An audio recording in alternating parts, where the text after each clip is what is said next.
Muy buena noche. Muchas gracias por estar de nuevo con nosotros en Acción Positiva. Esta noche tenemos un verdadero panel importante acá porque nos acompaña la doctora Lucrecia Ramírez de Castellanos, quien es viceministra técnica del Ministerio de Salud Pública y Asistencia Social, y el doctor Francisco Coma, quien es viceministro de Hospitales. Vamos a referirnos al tema tan importante para nosotros que está en la más absoluta actualidad, como es el tema de la vacunación. ¿Qué está sucediendo al respecto de la vacuna para los guatemaltecos? Hablábamos con mis distinguidos invitados antes de empezar el programa que este es un tema que se ha vuelto verdaderamente sensitivo a nivel global. Los países más grandes han venido tomando mucha de la vacuna y han venido dejando a los países más pequeños con poco acceso relativamente. Incluso 130 países en el mundo actualmente, incluyendo Guatemala, no hemos empezado aún procesos de vacunación. Pero vamos a darle la bienvenida a los señores invitados. Doctor, bienvenidos a Acción Positiva. Muchas gracias, doctor, muy amable. Gracias por la invitación. Bueno, pues yo comentaba de que la vacuna está tan esperada que hemos llevado tiempo en qué momento aparece, pero sabemos que no es tan sencillo el tenerla acá, porque aparte de que el hecho de producirla fue sumamente rápido, un año prácticamente, en el cual la combinación de esfuerzos de la industria farmacéutica, los gobiernos, varios grupos diferentes, hizo que se avanzara muy rápidamente en la vacuna. Pero en este momento, doctores, cuando la preocupación de los guatemaltecos va entre cuándo llega la vacuna por un lado, porque también sabemos de gente que dice yo no me voy a vacunar hasta ver qué pasa. ¿Cuándo será verdaderamente, consideran ustedes, que vamos a empezar el proceso de vacunación acá en Guatemala? Bueno, pues efectivamente, doctor, como usted lo mencionaba, se ha visto un fenómeno a nivel global en donde aparentemente hay algunas grandes potencias que realmente acapararon una gran cantidad de vacunas superior a las necesidades que tenían para su población. Y esto en determinado momento nos ha dejado a los países pequeños con esa necesidad de tener la vacuna y se ha desviado hacia ellos esas cantidades que realmente a nosotros nos podrían servir para iniciar nuestro proceso de vacunación.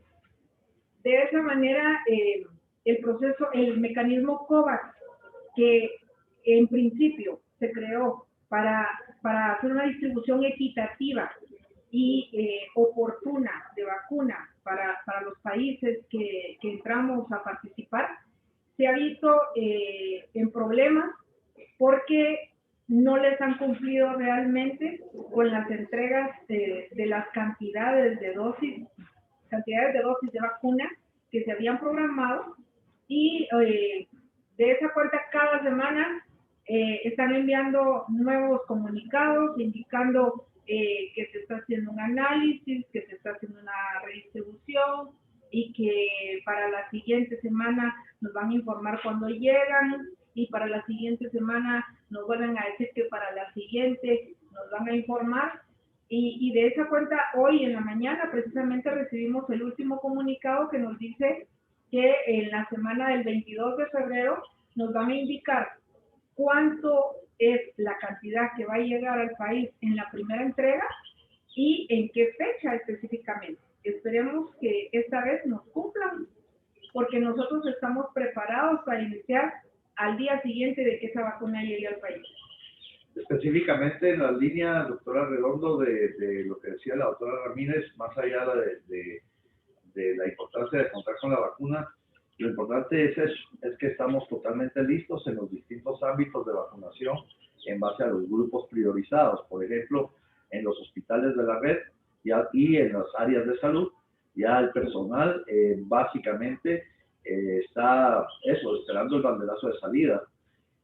Se programaron y se trabajaron con los comités de prevención de infección intrahospitalaria de los distintos hospitales de la red, quienes ya montaron a los equipos de vacunación, se han dado los procesos de capacitación, con lo cual una vez entra la vacuna, nosotros estaríamos en la disponibilidad inmediata de arrancar.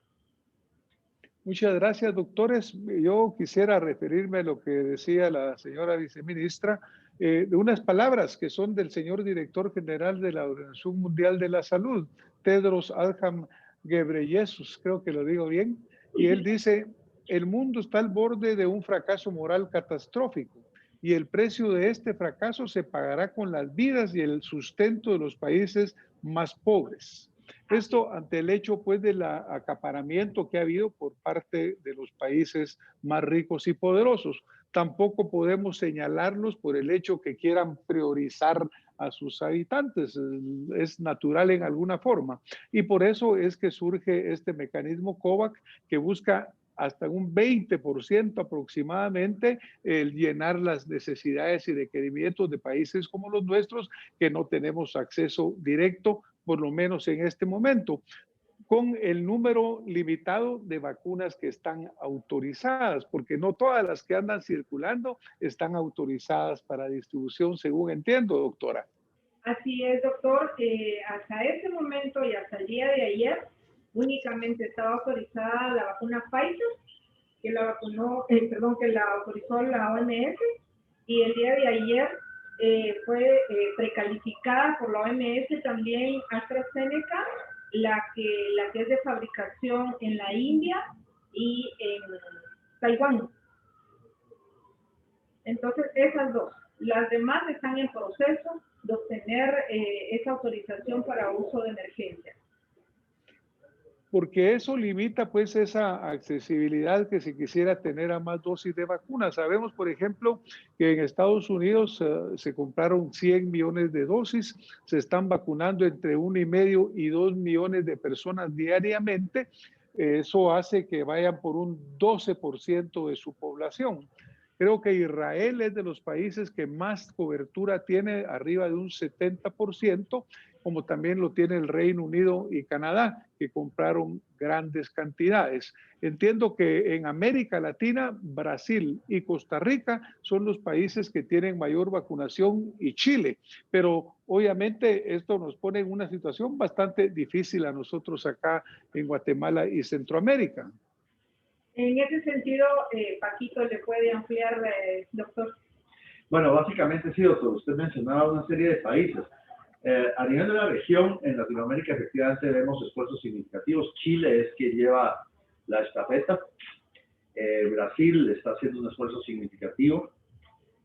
Vemos esfuerzos fuertes en Argentina y en Perú, en donde lo que ha pasado, doctor, es que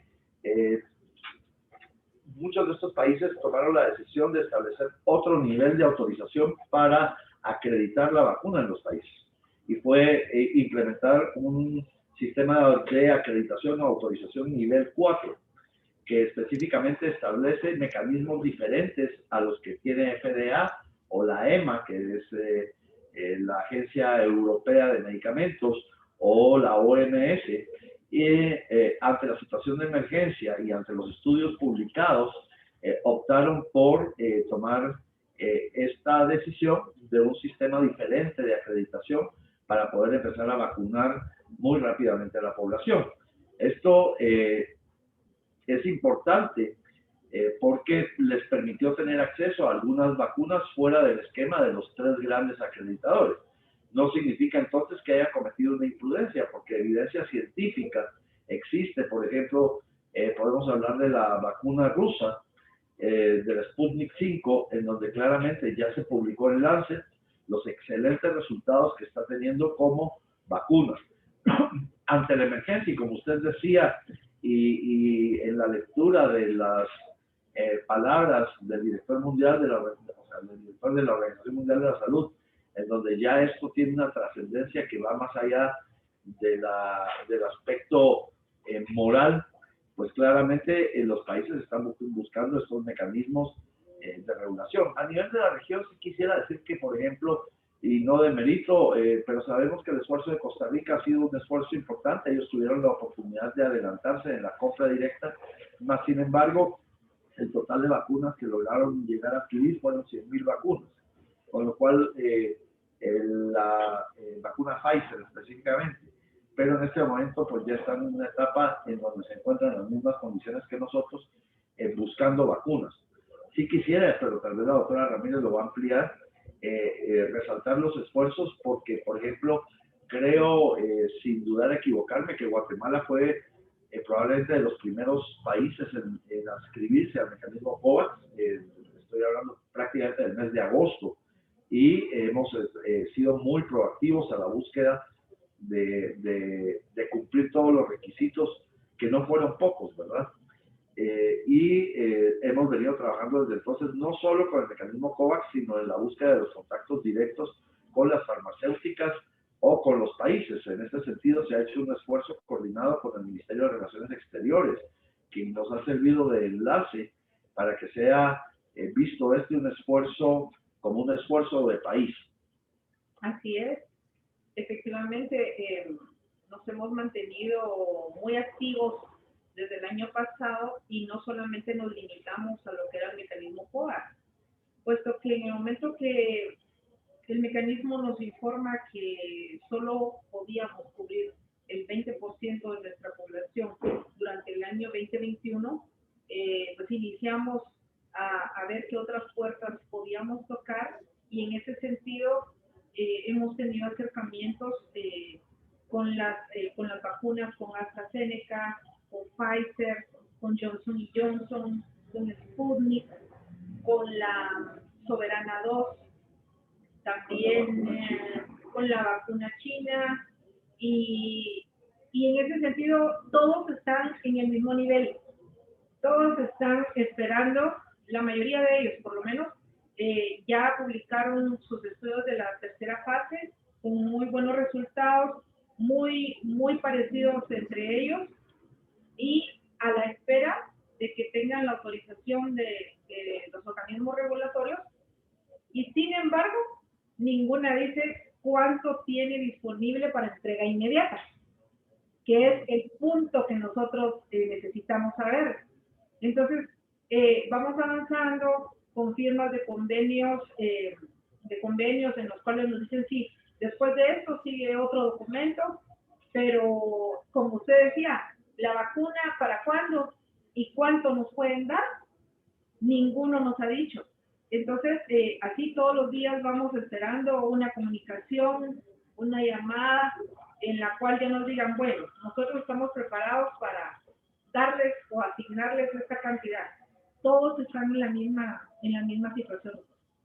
Gracias, doctora y doctor Coma. Es interesante conocer todo esto porque obviamente el COVID desde su inicio ha sido una pandemia llena de miedo, llena de incertidumbre, llena de preguntas, llena de cambios, porque ya hemos visto, por ejemplo, que ha habido una mutación. Ahora está la cepa británica, la cepa de Sudáfrica, y han surgido las preguntas que si la vacuna que vamos a utilizar va a servir para estas cepas o no.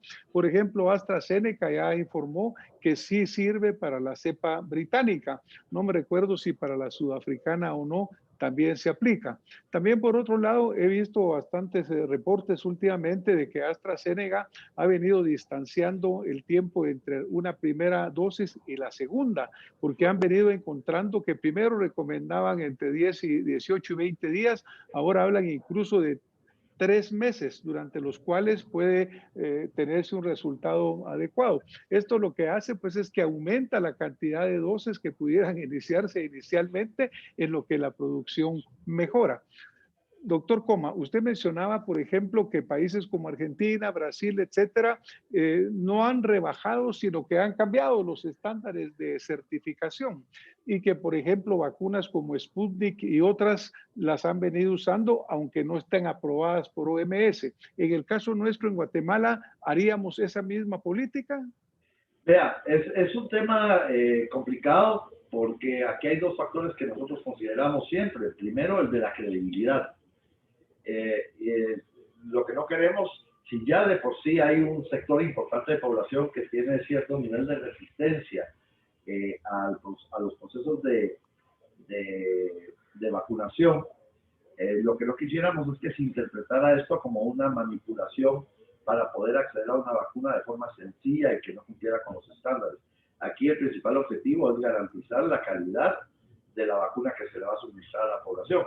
Pero entendemos claramente que en la línea de lo que en determinado momento podría interpretarse como una condición geopolítica, donde pesan algunos otros intereses, probablemente, y entendiendo que hay un sustento científico para el nivel de acreditación 4, podríamos implementarlo. Claro, esto es un proceso y tal vez la doctora nos lo amplía, que es no tan simple, pero le pido a la doctora, que es la experta, que nos amplíe esta dinámica.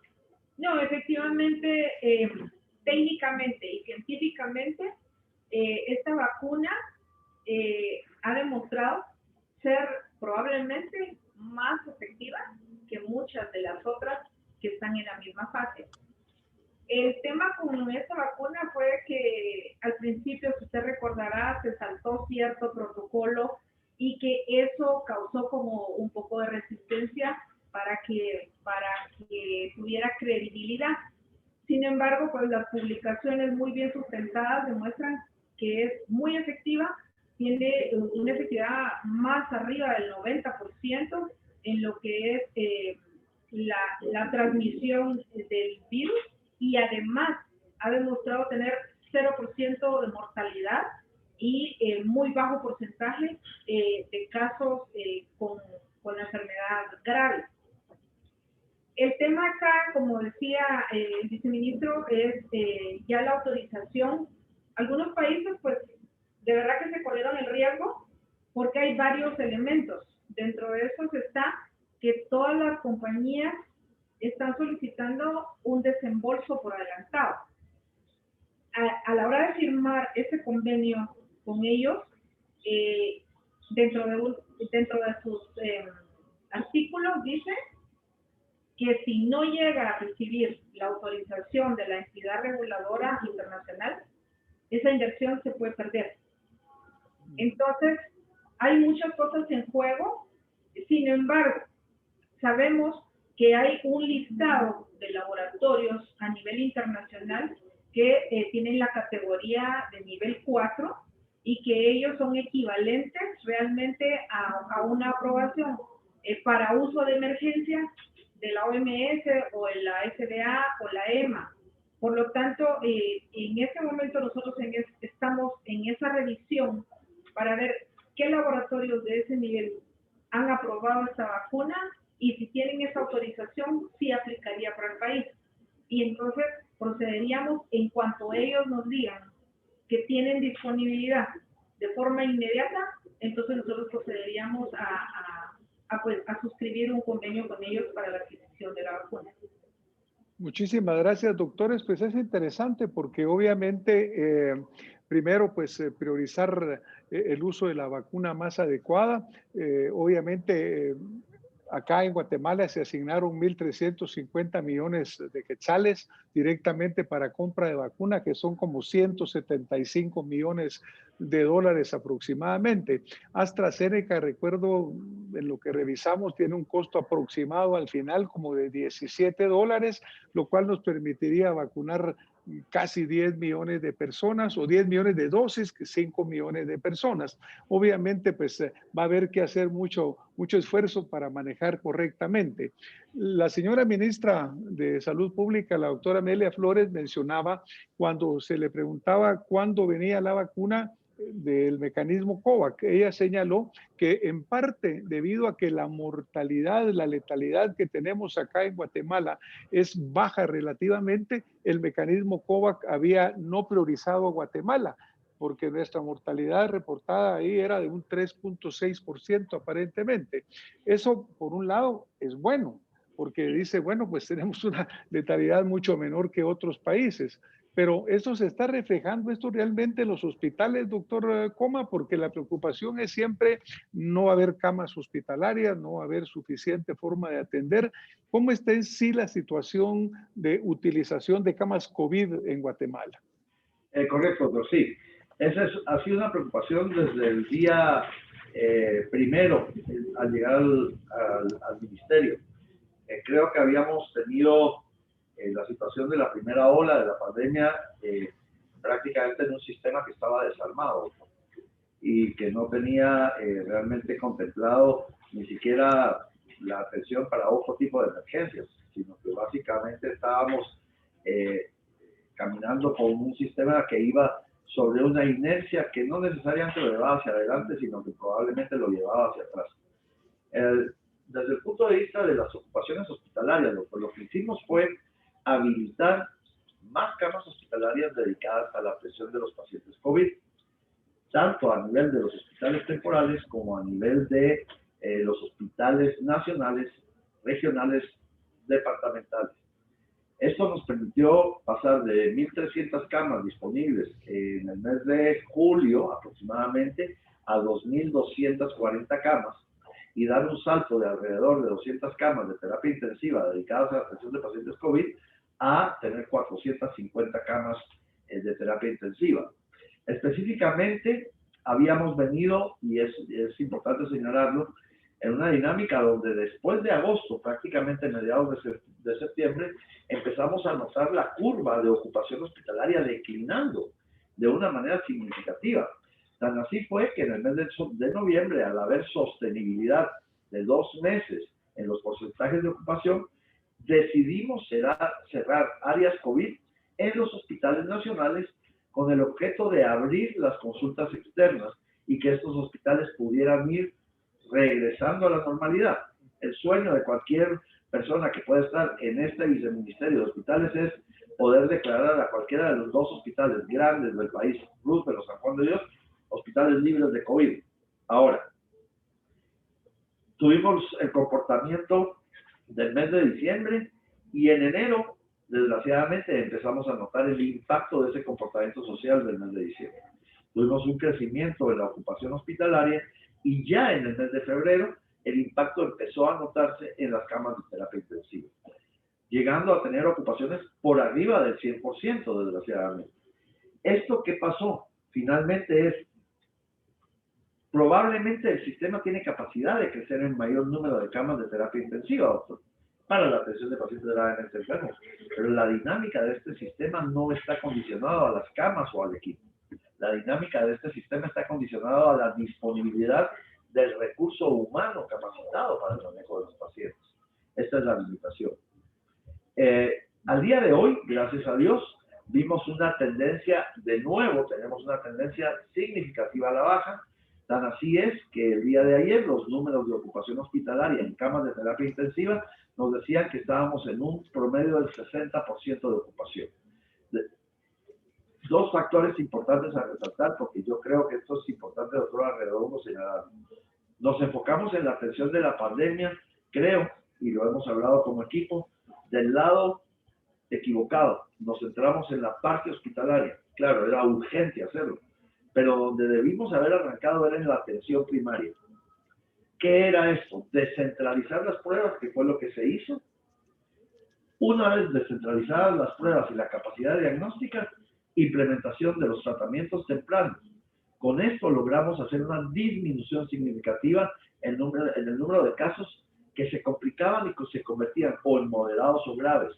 Y por lo tanto, la demanda que vimos durante esta segunda ola, algunos dicen una segunda ola ficticia, ¿sí? Porque no se comportó como la primera y porque tuvo un porcentaje de caída muy rápida, pero creo que todos los factores contribuyeron, sobre todo el abordaje que se está haciendo desde la atención primaria, doctor.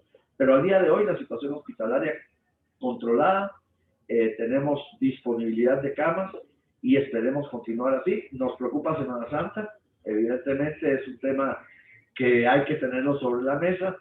Ya empezaremos con las campañas de educación porque en la línea de lo que este ministerio y el señor presidente ha querido es no queremos afectar económicamente la actividad de un país. Estamos aquí para tratar de hacerle frente a esta situación sin impacto en los bolsillos de los guatemaltecos. Así que, de momento, bajo control, preocupados por la Semana Santa. Muchas gracias, doctor. Yo creo que es un buen momento para reforzar lo que usted menciona. Los guatemaltecos no tenemos que descuidarnos, tenemos que seguir con nuestra mascarilla, tenemos que seguir con las medidas de higiene y con el distanciamiento. Por cierto, interesantemente, un reporte del 15 de febrero en Estados Unidos decía que por primera vez desde septiembre tenían ellos menos de 100,000 casos diarios de coronavirus. lo cual contrasta con el mes de diciembre, que tuvieron 200, con el mes de enero 250,000. O sea que ellos también han visto una disminución. Cuando usted hablaba un poco de la descentralización, doctor, ya estamos bastante cerca del final, pero una pregunta rápida que nos han hecho muchos de quienes ven este programa.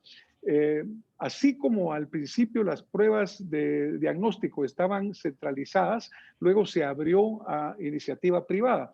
¿En algún momento va a haber iniciativa privada que pueda tener acceso a ofrecer también el acceso a la vacuna para que más gente pudiera vacunarse, doctores?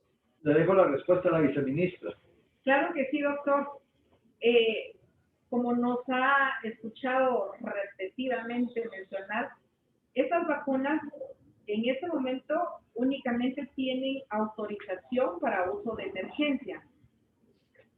Más sin embargo, a medida que vaya avanzando la implementación y la utilización de las vacunas a nivel internacional, ya van a poder contar con la autorización para comercialización.